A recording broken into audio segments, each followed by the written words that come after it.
असलंच पाहिजे कारण कित्येक मंत्र्यांचे जे पीए असेल ओएसडी असेल हे दलालीचं काम करत होते।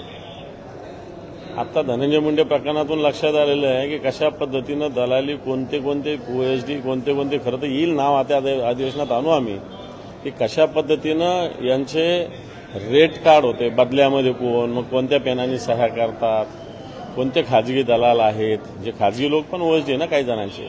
आणि मला वाटतं अशा पद्धतीनं मुख्यमंत्र्यांनी नियंत्रण ठेवत असताना नुसतं नियंत्रण आपल्या मानाचे अधिकारी नेमण्यापेक्षा भ्रष्टाचारपूर्ण मुक्त झालं पाहिजे। विशेषतः भारतीय जनता पार्टीच्या कित्येक मंत्र्यांच्या खात्यामध्ये हे होतं दाव्यासहित होतं फक्त तोंड देखलं भ्रष्टाचारापासून दूर किंवा पीएवर नियंत्रण ओएसडीवर नियंत्रण एवढा पुरतं हे राहता कामा नये। तर खरोखर आता असं आपण सांगता नाही एकीकडे MMRDA फ्रेंच कंपनीला लाच मागितली जाते मात्र हे जर परस्पर झालं नुसते ओएसडी आणि पीए सुधारून काही होणार नाही तर ही यंत्रणाच खराब झाली हिच्यात सुद्धा सुधार आवश्यक आहे।